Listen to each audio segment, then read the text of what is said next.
Good morning, good afternoon, good evening, everybody. Welcome to, I guess, the latest episode of the Cohesity View. My name is Chris Colati. I'm joined by my two esteemed and favorite colleagues, John Hildebrand and Teresa Miller. And what we're talking about today is there was a big Cohesity event last week. So, well, hopefully it's last week. We'll get this published as soon as possible. But what was the dates of it? It was October 19th, 2021. Yeah. Yep. And it was called Cohesity Connect. It was the inaugural first ever Cohesity user conference. I don't know if it was a user conference or just mostly a conference. Anybody could go to it. It wasn't just for users. So pretty big deal, right? It was awesome. Yeah, very big deal. And it overall, I think, went very, very well for our first time around.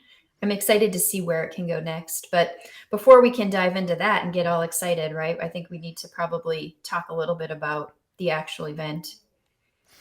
Yeah. So, John, it was broken up a little bit, right? Do you want to cover just what the 3 days really were about and how it was broken up around geos, just for people who couldn't attend? And we'll obviously all the stuff's available for replay. We'll talk about that at the end. Sure. I mean, they started off with some certification capabilities for some folks who wanted to get some of the Cohesity certs that are out there and about. And then we had 2 days of a lot of power sessions going on, a lot of keynotes that led into basically breakout sessions that highlighted some of the keynote information that came out. So then always followed by some interesting speakers after the fact on each the first and the second day, some industry speakers, some other validation, if you could say, for a lot of the information that we were talking about during the course of those 2 days.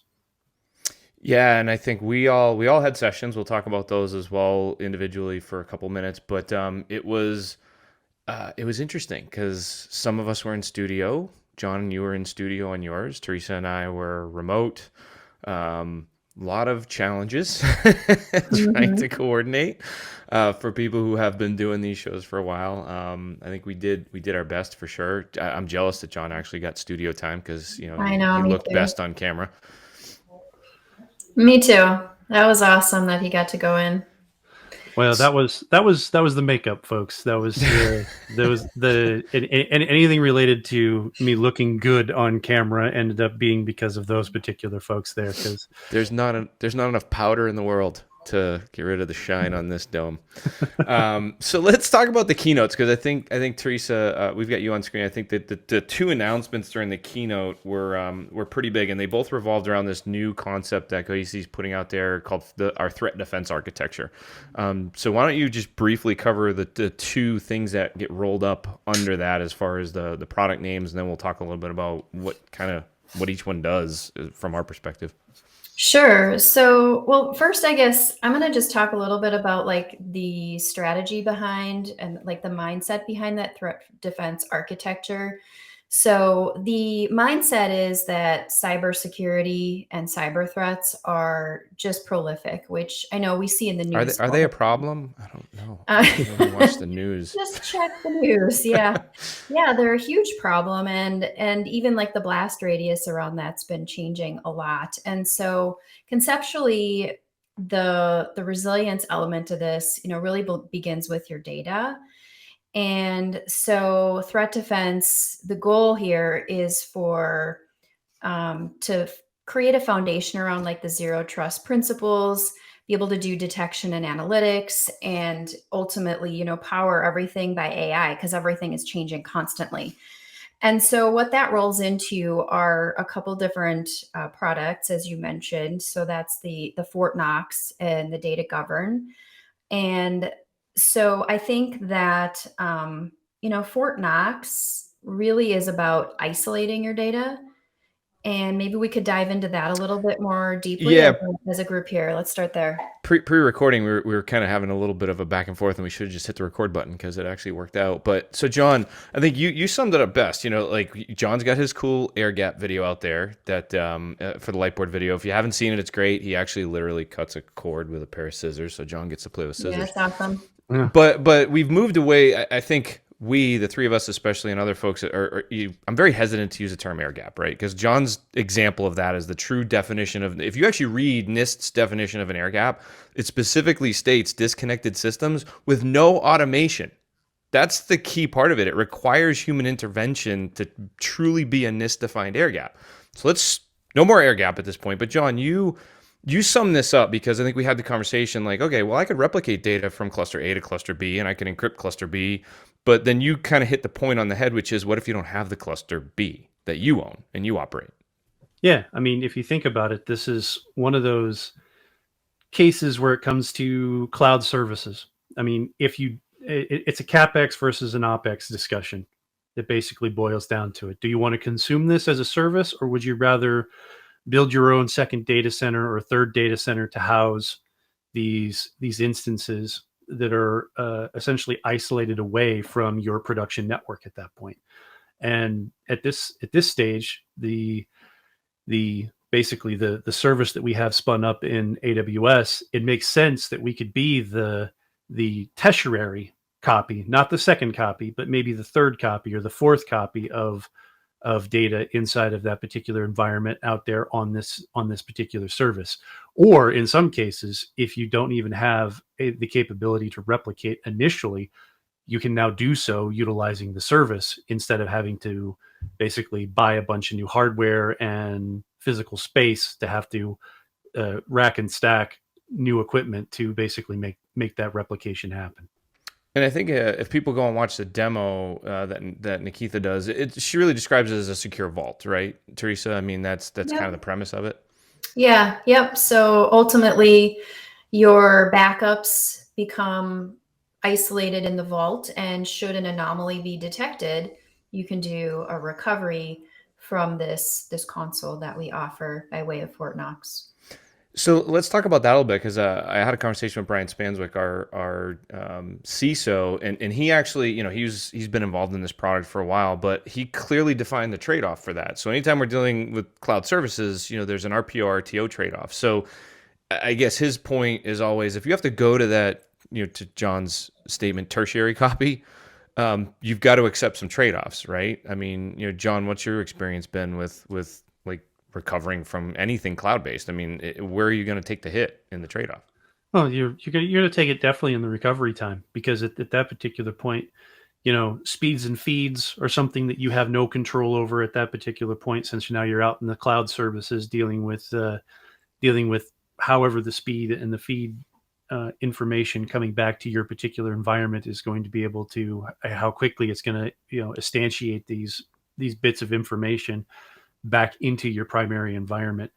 And then on top of that, you've got other things that you have to take into consideration when it comes to cloud services, that you just got to figure you're farther away from it. So it's going to take more time, and your SLAs are definitely going to basically suffer a bit from it. But again, if you treat this as a tertiary type of copy, this isn't necessarily the primary location you're going to be going to, right, to get this information. This is kind of like you having to go back to tape back in the days. Well, and Teresa, you hit it on the head, right? He said distance, right? It's about being away from the blast radius. Like, this is a physical Right. analogy here, right? Like, if you're far enough away from the blast radius, you don't get hit with any shrapnel.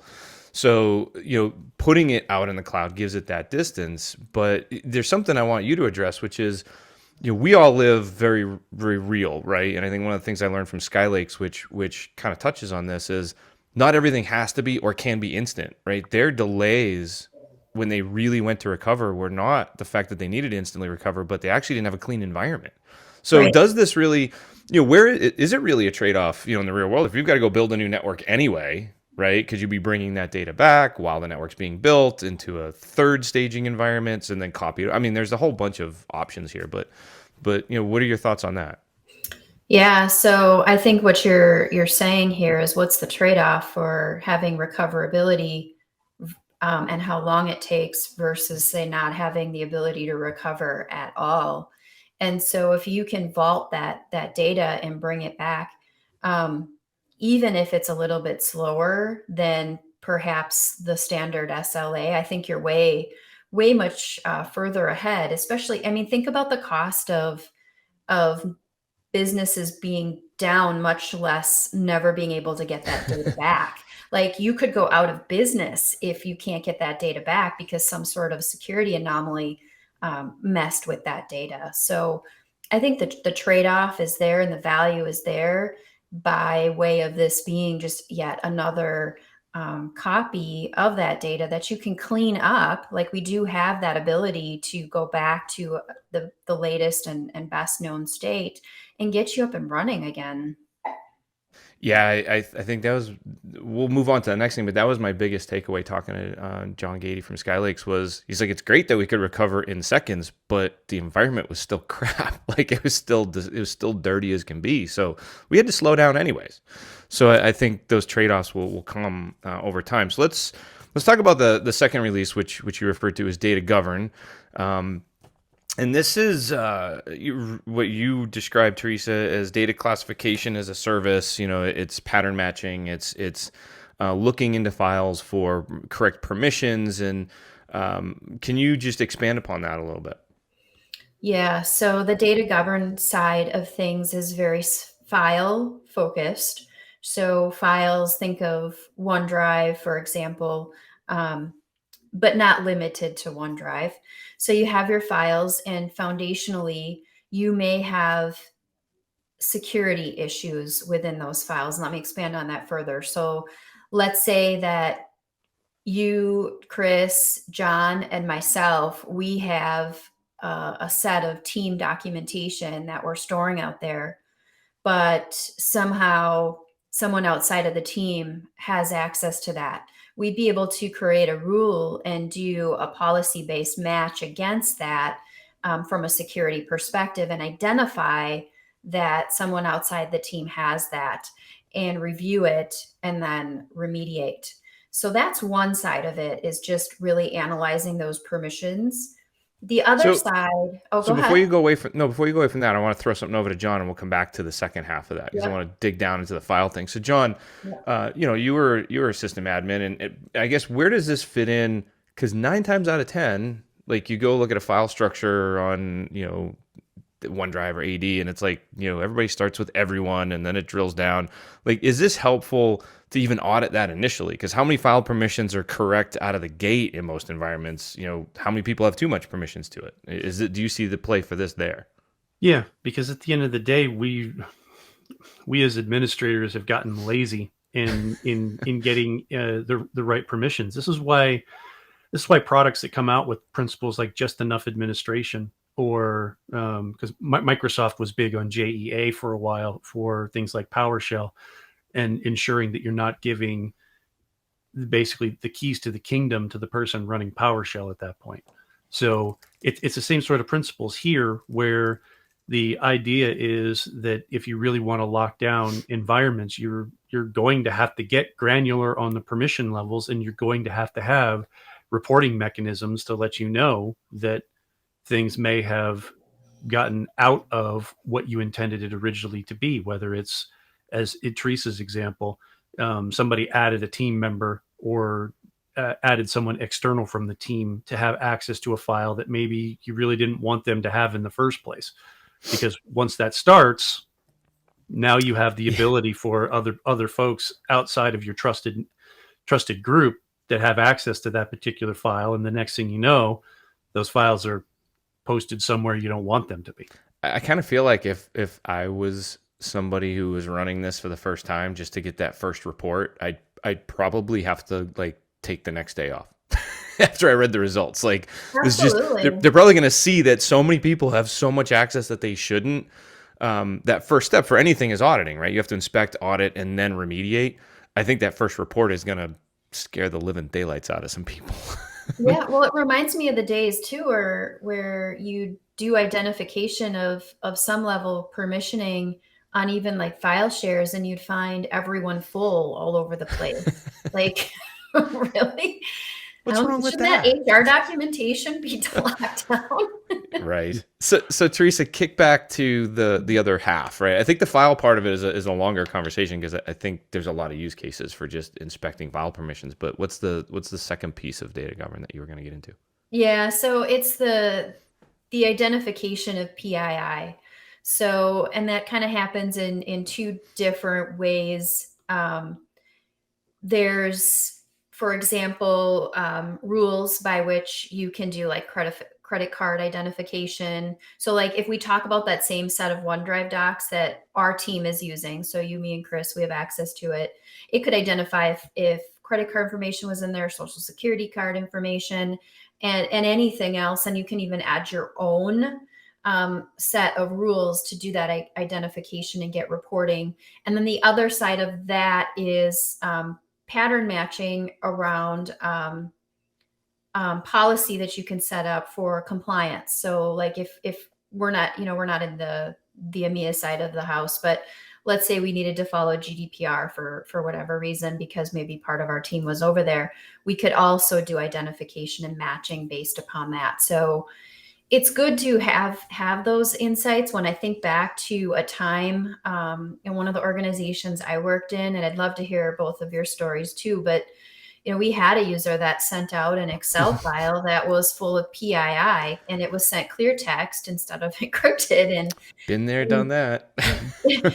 they realized they did it after the fact, but once it's sent out via email, there's nothing you can do. You can't pull that back once it's external to the organization. So it's a way of almost protecting ourselves from ourselves and protecting the organizational data. I mean, nobody does that stuff on purpose. They might realize it after the fact. Oh no, the situation I had, it was on purpose. It was criminal. I actually had, so quick aside, but yeah, we had a guy at an old organization I was at that downloaded the entire customer list out of the CRM product. And the reason we caught it actually was there was none of these tools back then, but we were running, I forget which SMTP filter, but the file was so massive, it got stuck in the SMTP relay and got flagged. And then I dug into it and went and looked, and I'm like, this is the entire, it was one of those Excel files that was so big that back in 2004,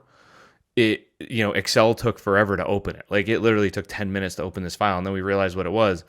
And it ultimately did make it through the filter. It got to his house. Oh, we called security guy. I had a blast. Like we had him arrested. We confiscated his home computer. Like, oh yeah, no, that one was criminal. But to your point, that was 10, 15 years ago of an example of data exfiltration, and now it's just on a bigger scale. But yeah, I think we've all got some of those stories. I love that one because I got somebody arrested. But no. But to have had the reporting to even know that database was vulnerable would have been probably extremely helpful. Exactly. So John, let's just quickly hit our sessions. We'll start with you because each of us had one session that you can watch during the replays. Kind of give us the synopsis of yours, and then we'll jump to Teresa, and then we'll come back to me, and we'll close it out. Yeah, so ours was titled something to I can't remember the exact name. Forgive me for that one. I've been trying to move past the conference since then because it was a lot real quick. But sleep better at night knowing you're protected. It was around our new release for disaster recovery as a service, and highlighted some of the capabilities through site continuity, what we can do now for site to site and site to cloud. With disaster recovery capabilities, and basically we walk through all the unique challenges and how we address a lot of the SLA issues that a lot of folks are having with the different siloed point products that they have out there trying to make this happen in their environment. Cool. And just for a note, these are all of them are 30-minute sessions. So when you go pull them up on demand, it shouldn't take you too long to go through. I think the keynotes were a little bit longer. Teresa, what was yours on? I know it was centered around M365, right? Yeah, well, it was as a service as a whole, but we definitely dove deep into M365. So it was protecting your AAS, M365 and more. Just say it. Well, I address the common ass misconceptions. AAS.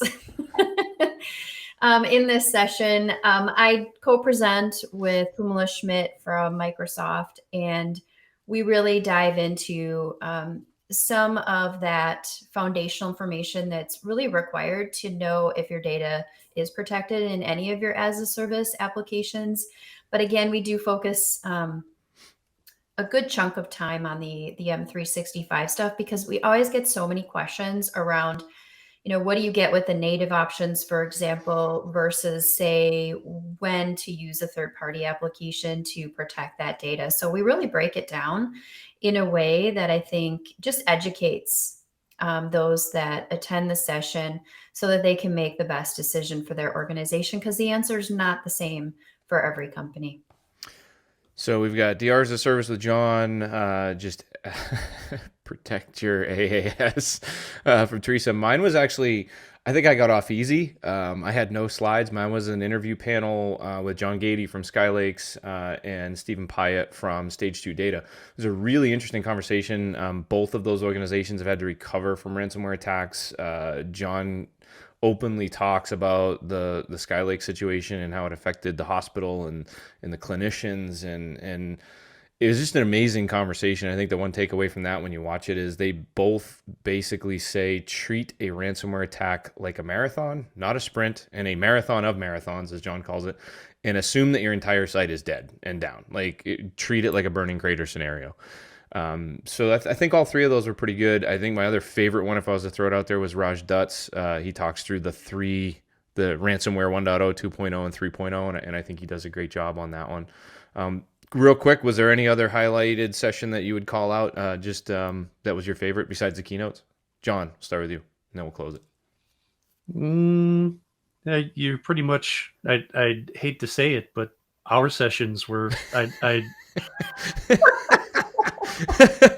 They were the bomb. Y'all have to go see ours. Forget the other ones. Keynote and ours. I mean, just from Teresa's perspective, to have her not giggle after talking about common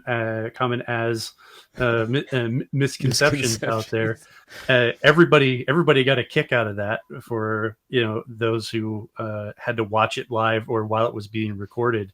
But at the end of the day, from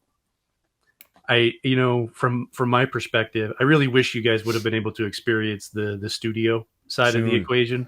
But hopefully next time when we do this, we're able to do that. But from our perspective, all the sessions came off relatively well, considering the time frame and the time crunch that we were all under. But I'm still gonna basically state that our team probably Teresa, we were the best, y'all. Teresa, did you have any other a side favorite besides the three of ours?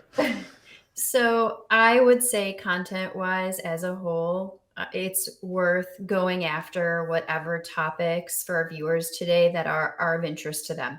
The content as a whole was really well done, and so I don't think there's too many sessions that would disappoint. So go check out the actual agenda.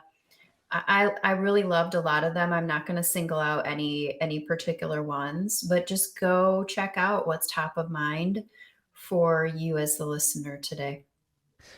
Yeah, and that's a great point. So in the notes for this video, when it's posted on YouTube, you can go to cohesity.com/connect. Everything is available on demand. You will need to register to get access to it, but at that point, you can pick anything you want from the library of all of the stuff that was shown. So let's I guess moving on.